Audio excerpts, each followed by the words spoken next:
esprit de sainteté, viens esprit de lumière,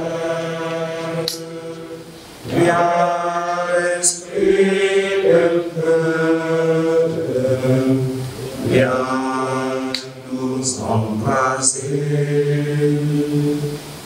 Nous voulons nous disposer à accueillir le Saint-Esprit, afin que le Seigneur, qui est au début de toute rencontre, après l'Eucharistie célébrée tout à l'heure, puisse guider lui-même tous nos travaux, du début à la fin. Nous demandons son assistance, sa présence, qu'il nous éclaire tous et nous aide dans ces travaux de réflexion, mais également dans ces retrouvailles et amitiés, à passer les meilleurs moments pour participer au développement de nos églises, de notre union, mais particulièrement de notre pays. Notre Père, que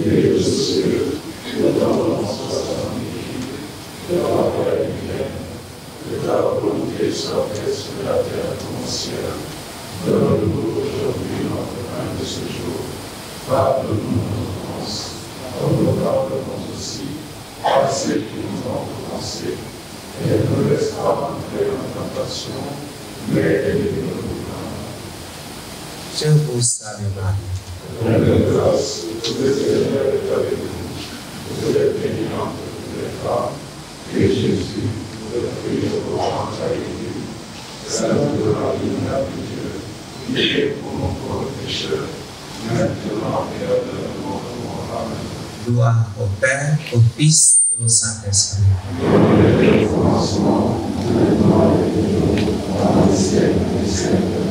Saint Joseph, Sainte Thérèse de l'Enfant Jésus, tous les saints et saintes de Dieu, saints anges et archanges, au nom du Père et du Fils et du Saint-Esprit. Monsieur l'adjoint au gouverneur, Monsieur Gay, Excellence Monseigneur André Gay, évêque de Thiès et chargé du clergé et des séminaires, Excellence Monseigneur Jean-Pierre Basset, évêque de Kolda et administrateur apostolique de Tambacounda, Monsieur l'adjoint au maire, Monsieur l'abbé Ali Sen, président national de l'Union du clergé sénégalais, chers supérieurs, majeurs et congrégations religieuses, chers prêtres religieux et religieuses, autorités civiles, politiques, coutumières et religieuses, distingués invités en vos titres, rangs et grades, Mesdames, Messieurs,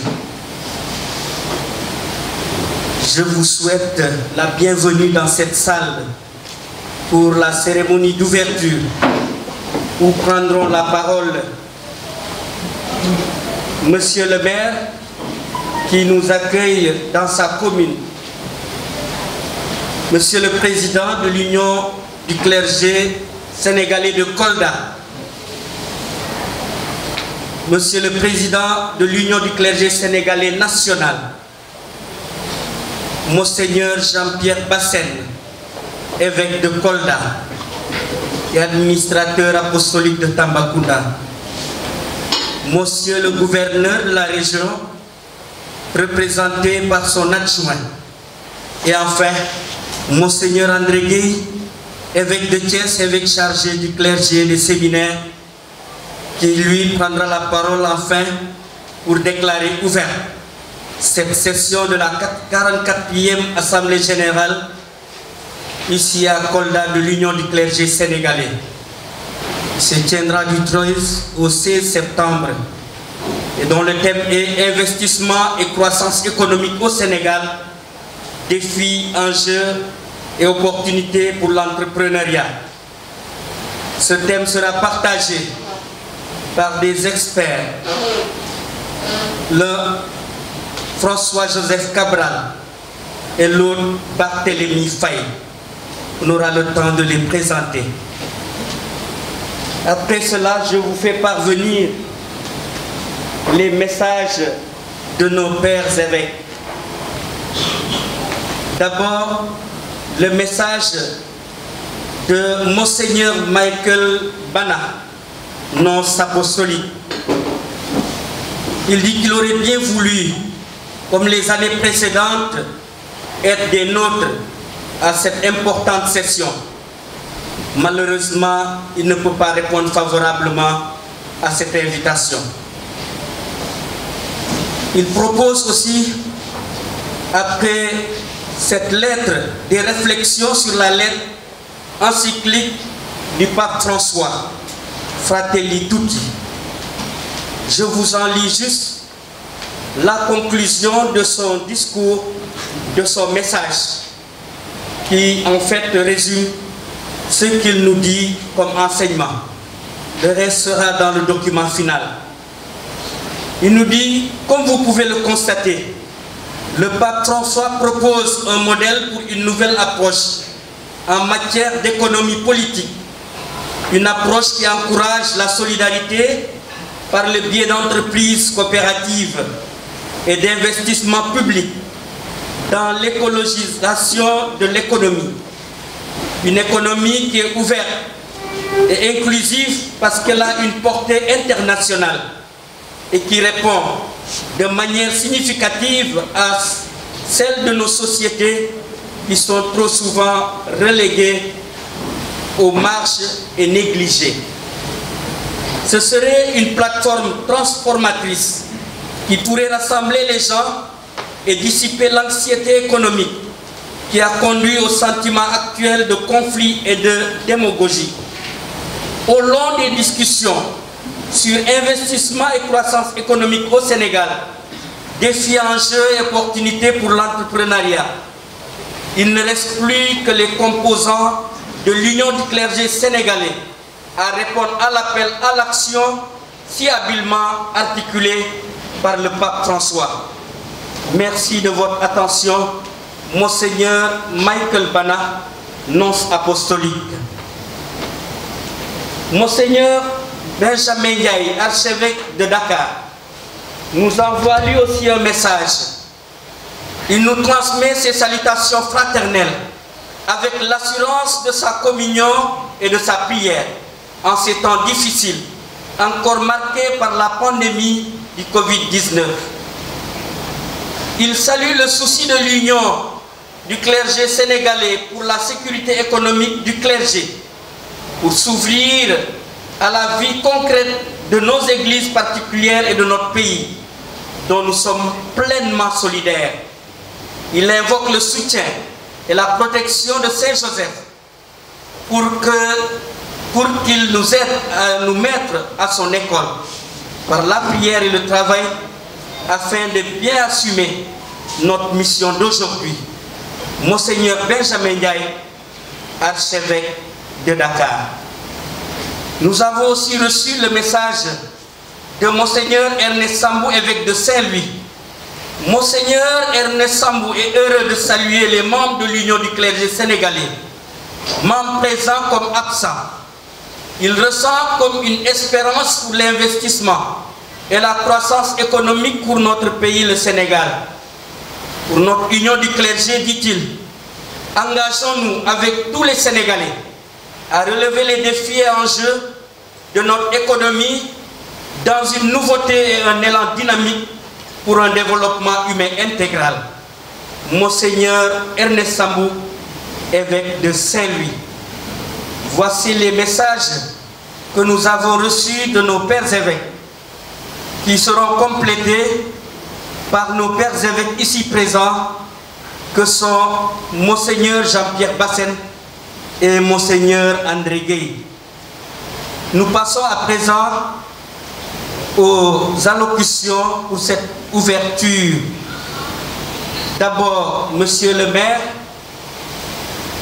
par son représentant, ensuite le président de l'UCS Kolda, le président de l'UCS national, Monseigneur Jean-Pierre Bassène, le gouverneur de la région, représenté par son adjoint, et elle sera ouverte, cette session, la 44e, par Monseigneur André Gueye, chargé du clergé et des séminaires. Je vous remercie.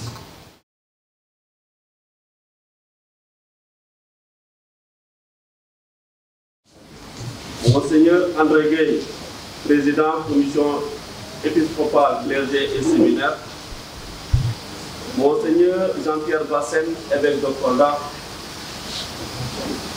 Monsieur le Président de l'UCS, à ne pas confondre avec un autre UCS. Donc, vous suivez mon regard. Et j'avoue que quand j'ai vu UCS, à la première vue, je n'ai pensé qu'à cette UCS.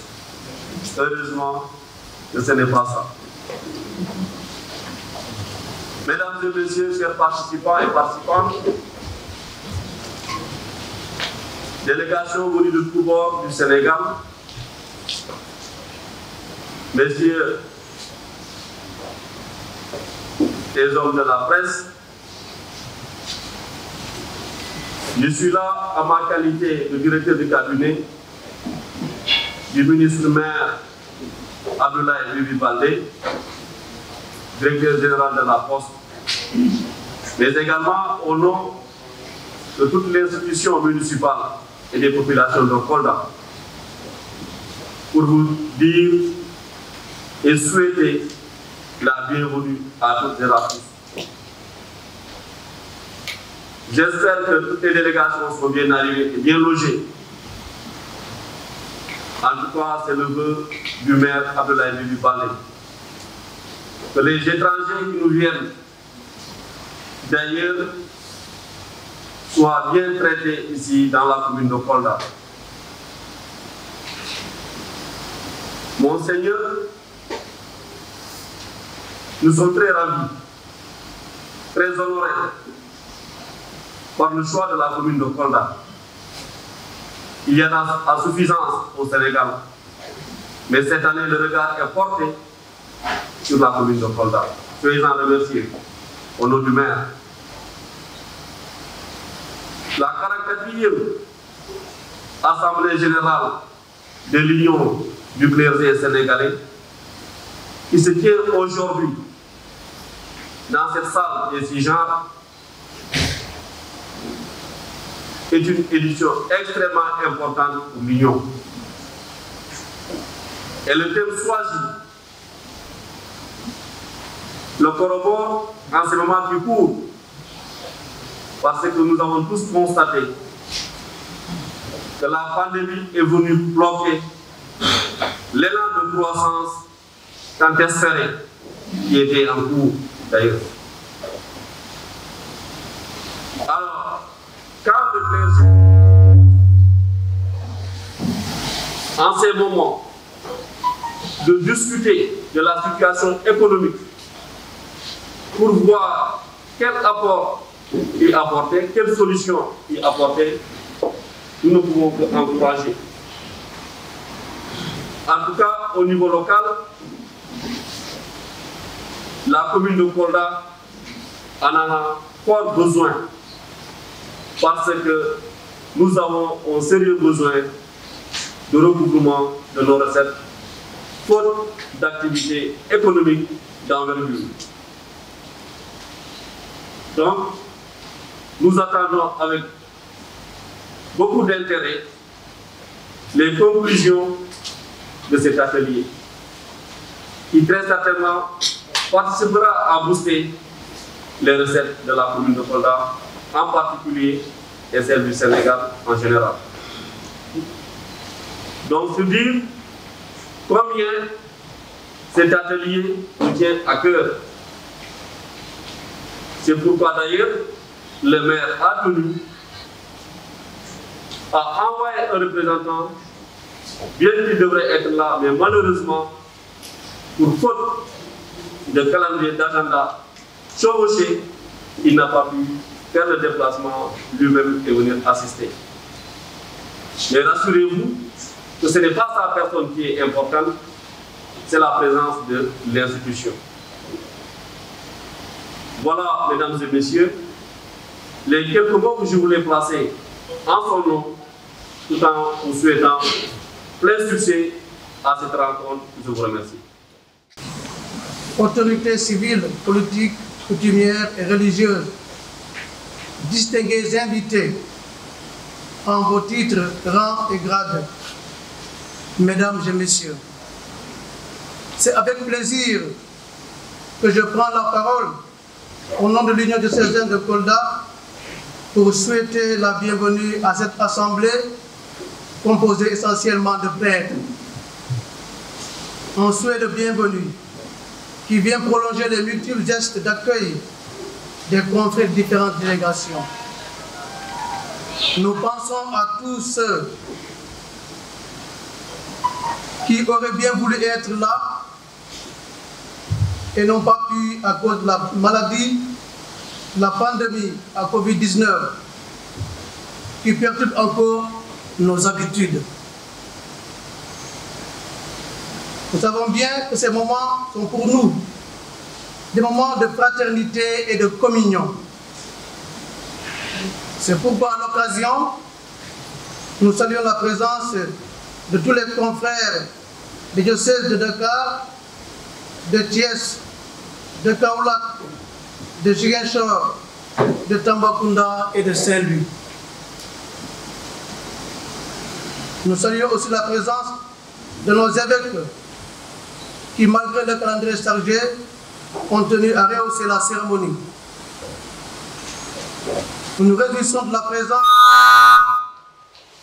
de nos frères et sœurs dans la foi. Nous faisons allusion ici aux religieux et religieuses, aux fidèles laïcs qui sont venus nous manifester leur solidarité. L'organisation des assises de notre union nécessite de plus en plus de gros moyens financiers et matériels. Nous remercions les pouvoirs publics qui ont bien voulu accepter d'accompagner, voire s'impliquer à l'organisation de la préparation de l'Assemblée générale. Permettez-moi de nommer ici le ministre de la Culture, le maire, monsieur le gouverneur, monsieur le préfet de Kolda, qui a impliqué tous les services départementaux à travers le CDD organisé à l'occasion. Nos remerciements vont à l'endroit de tous les services départementaux qui ont apporté un soutien.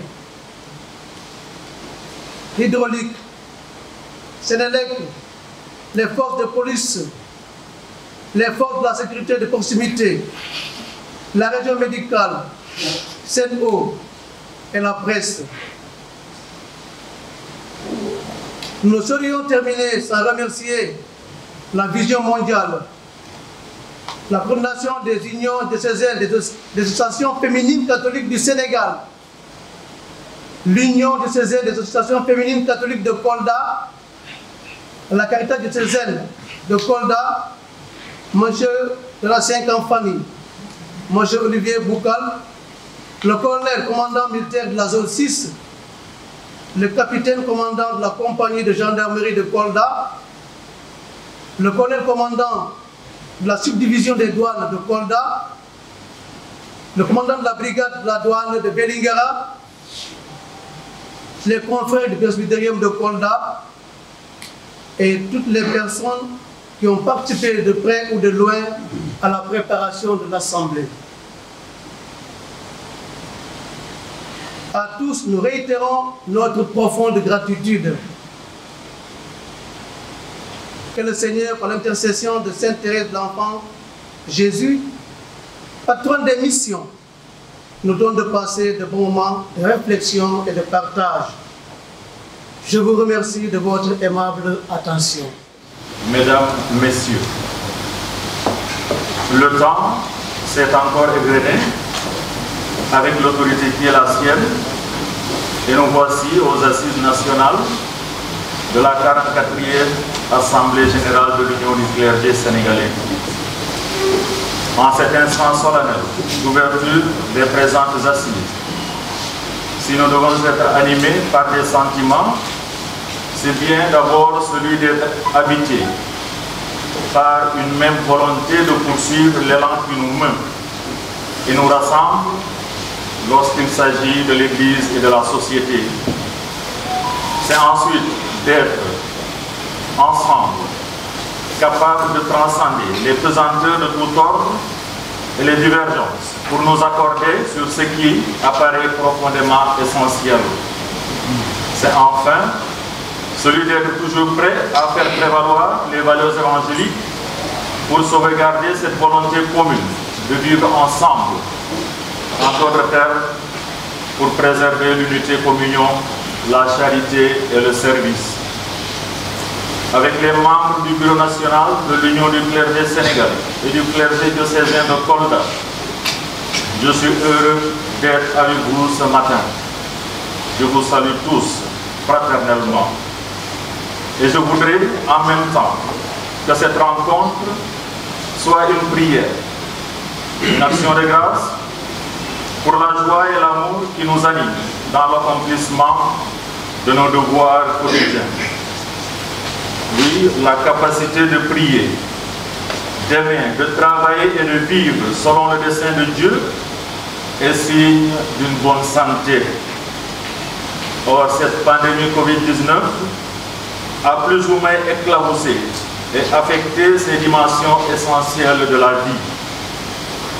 Nos schémas habituels ont été brusquement bouleversés et cela a créé inévitablement un sentiment de désorientation et probablement d'anxiété et de déconstruction personnelle et communautaire.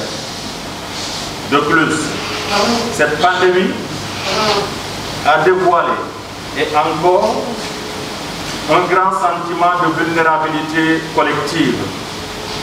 La tendance est alors là que d'avoir des attentes magiques ou à recourir à la fantaisie pour compenser en se posant en même temps des questions.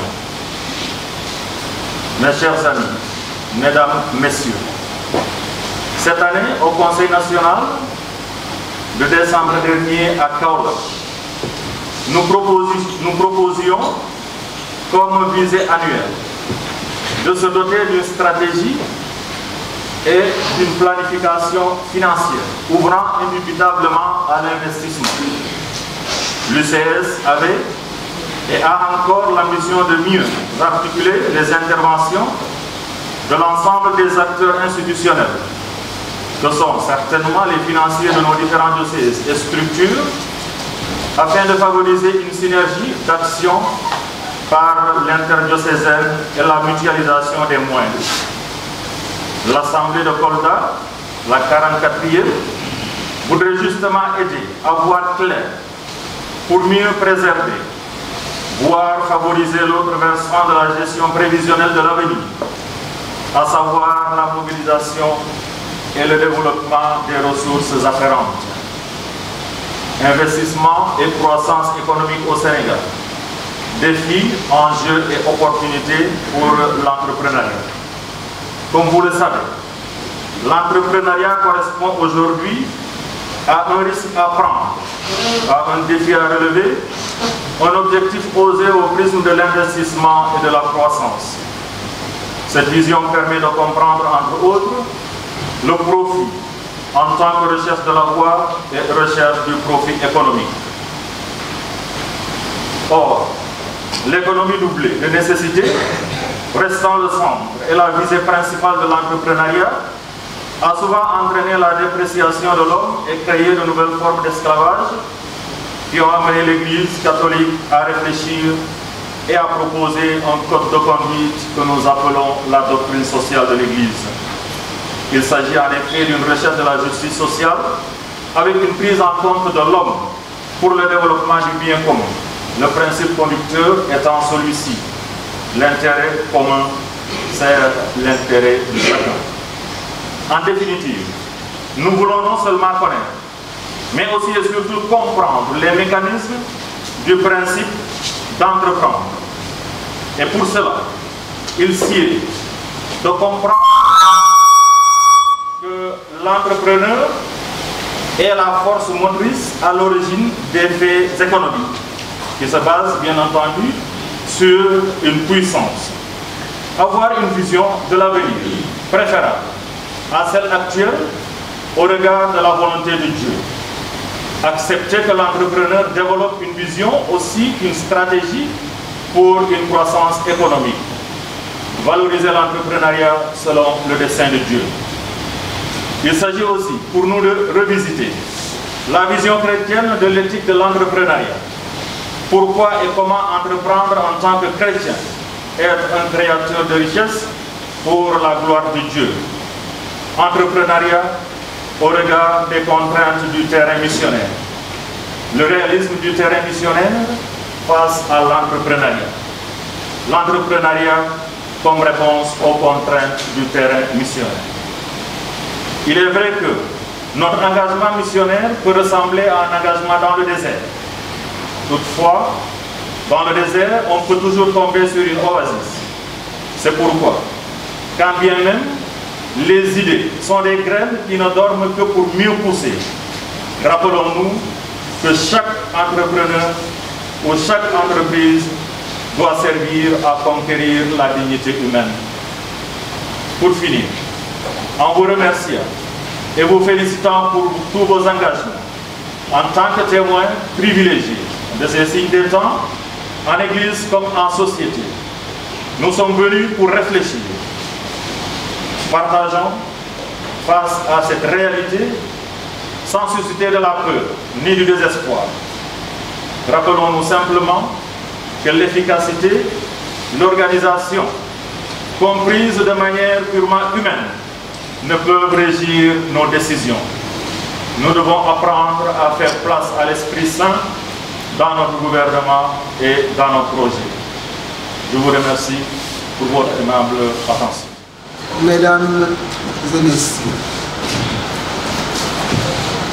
c'est la troisième fois que le diocèse de Kolda, érigé en l'an 2000, a l'honneur d'accueillir l'Assemblée générale de l'Union des prêtres sénégalais, autrement dit l'Union des clergés sénégalais, ICS.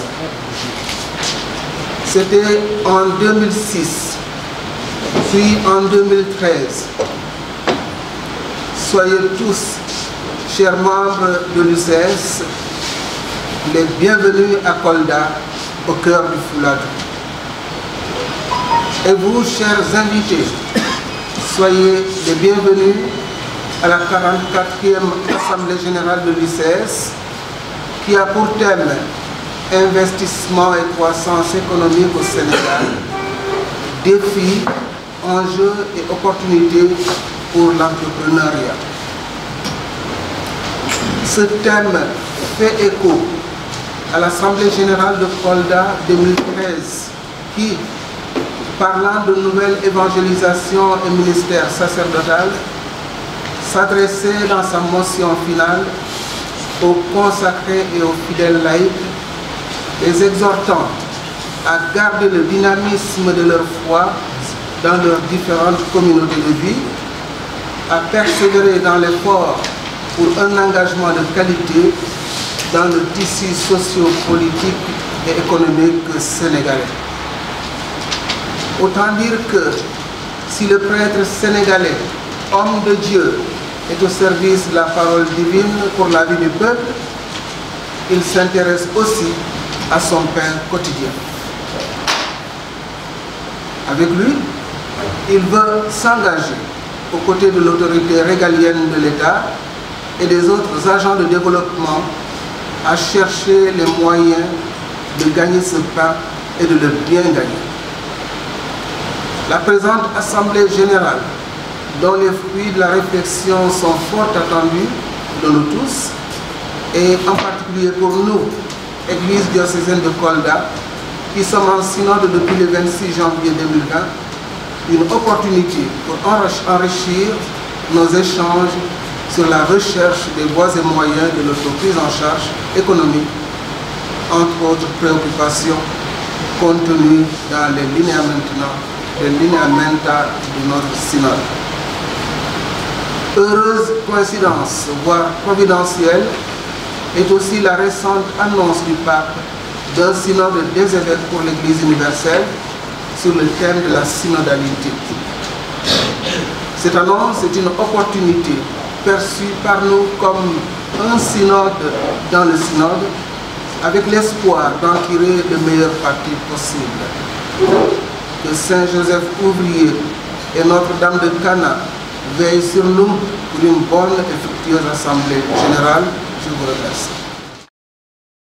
Avec un grand honneur que la région de Kolda accueille cette année la 44e Assemblée générale de l'Union nationale du clergé sénégalais. Et donc, ce qui m'a frappé le plus, c'est le thème choisi pour cette année. Investissement et croissance économique au Sénégal, défis, enjeux et opportunités pour l'entrepreneuriat. Le thème est important doublement, parce que comme nous le savons tous, l'homme est à la fois créateur et créateur de son environnement. Aussi, présentement, le monde entier est en train de traverser une crise sanitaire sans précédent. En conséquence, tous les secteurs d'activité ont ralenti. Et par conséquent, tout le monde est en train de réfléchir sur les voies et moyens devant permettre de sauver le monde entier. Et cela ne peut passer que par une croissance économique forte, particulièrement au Sénégal. Enjeux et opportunités pour l'entrepreneuriat, là le thème vient à son honneur. Au moment où les pouvoirs publics sont en train de mettre en œuvre toutes les politiques publiques pour booster l'entrepreneuriat afin d'assurer à chaque Sénégalais un emploi décent. Et donc, sur ce, je voudrais remercier les organisateurs de cette assemblée, mais également remercier tous les chefs de services techniques qui ont contribué à la réussite de cette assemblée. Bien évidemment, lorsque nous avons reçu la lettre du président de l'Union du clergé sénégalais de Kolda, le gouverneur de la région a saisi tous les chefs de services techniques compétents pour qu'ils puissent apporter le concours nécessaire à la réussite de cette rencontre. C'est-à-dire que,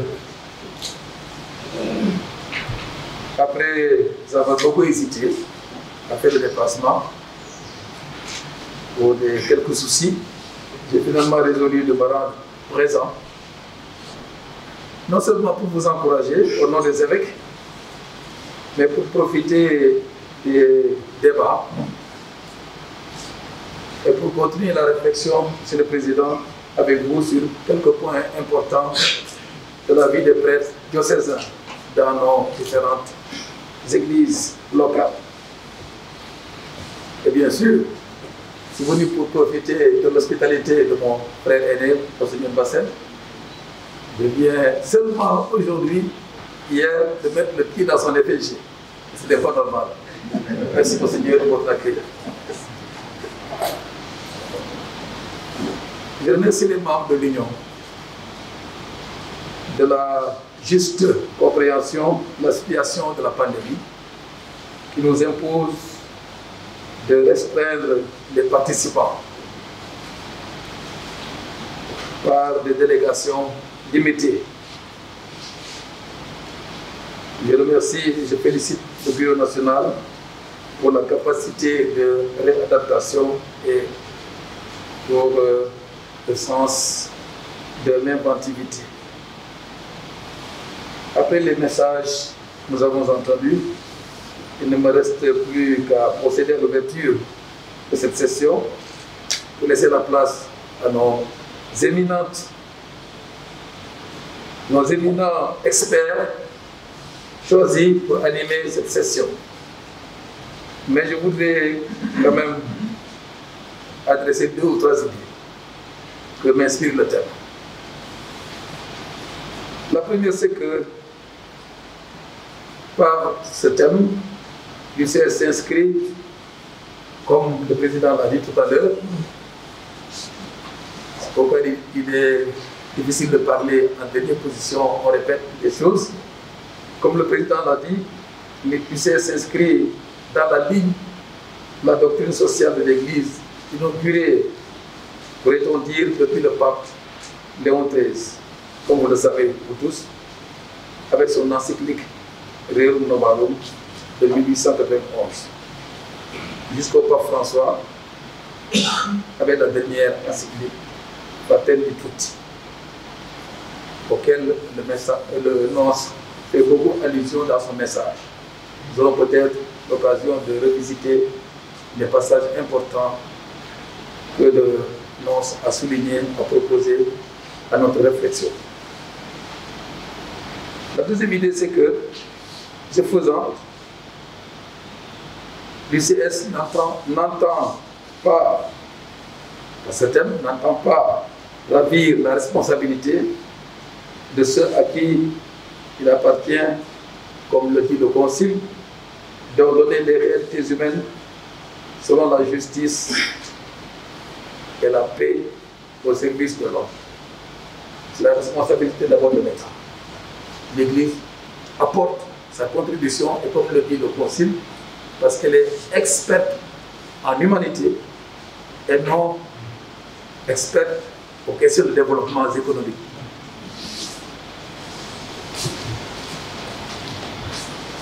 Et sans oublier bien sûr que la foi est au service de l'homme et de son développement. Et ceux qui se souviennent de la fameuse encyclique du pape Benoît XVI le savent. Caritas in Veritate. Il dit que l'on ne doit pas oublier que tout développement économique doit intégrer la dimension du don et de la solidarité dans la recherche de la croissance et du profit. Cela est important et le pape François l'a également redit dans son encyclique. La troisième idée, c'est que l'UCS, si l'UCS s'engage dans une telle réflexion, c'est en considération de ce que le droit canonique a défini comme le devoir du prêtre. Un des trois aspects, vous le savez, tant que moi, c'est la monus regendi. Le prêtre, comme guide et pasteur du peuple de Dieu, confié à sa responsabilité. Il doit donc se rendre solidaire de ce peuple dans toutes ses préoccupations. Et les deux synodes sur l'Afrique, l'Église en Afrique, nous appellent, nous le pasteur, à jouer pleinement cette responsabilité. Église d'Afrique, lève-toi, réveille-toi. Donc, la prise en charge de la question économique, c'est vraiment un devoir pour notre Église de s'engager dans cette voie. Je n'aime pas trop dire l'autoprise en charge parce que nous sommes dépendants les uns des autres, mais au moins être moins dépendants des autres et prendre en charge notre Église. Nous avons soif de ce que nous allons entendre tout à l'heure. Je souhaite beaucoup de succès à cette assemblée, la 44e de l'UCS, que maintenant j'ai l'honneur et la joie de déclarer ouverte. Je vous remercie.